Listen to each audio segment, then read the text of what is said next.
देखिए कैसे एक गांव की लड़की ने अपने ही गांव के घमंडी और बेरहम सरपंच को सबक सिखाया। कहानी की शुरुआत में नमन अपनी कॉलेज की पढ़ाई पूरी करके अपने गांव वापस लौट रहा था, लेकिन अपने गांव में आकर उसने जो देखा जिससे उसे अपनी आंखों पर विश्वास नहीं हुआ। गांव के सभी युवा बिना कपड़ों के अकेले पतलून में किसी के डर की वजह से भागे जा रहे थे, जैसे उन्होंने कोई बड़ा अपराध कर दिया हो। नमन से यह सब देखा नहीं गया और वह गांव के बुजुर्ग लोगों से सारी बात पूछने लगा। तब गांव के बुजुर्ग लोगों ने बताया कि अपने गांव का सरपंच बहुत ही जुल्मी है। उसने ही गांव के सारे नौजवानों को यह सजा दी है क्योंकि गांव वालों ने सरकार के द्वारा बनाए गए तालाब से अपनी फसलों की सिंचाई कर ली। बस इसी वजह से उसने सारे गांव वालों को मारा पीटा और सरकारी तालाब पर कब्जा कर लिया। इतना ही नहीं, गांव की औरतों पर भी उसकी बुरी नजर रहती है।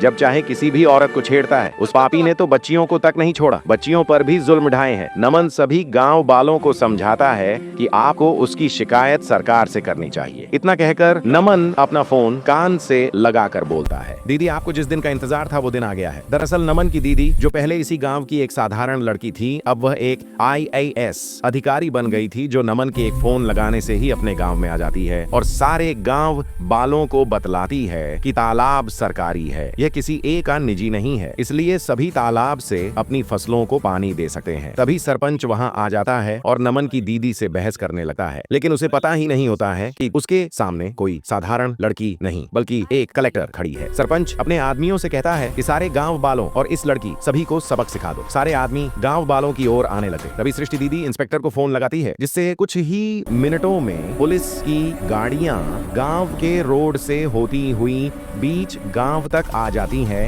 और एक बार में ही सारे गुंडों को पकड़ लेती है। यहाँ सृष्टि दीदी सरपंच के किए काले कारनामे याद करती है और उसकी छाती में लात मार के गिरा देती है। हमारी मेहनत के लिए वीडियो को लाइक और चैनल को सब्सक्राइब करें। धन्यवाद।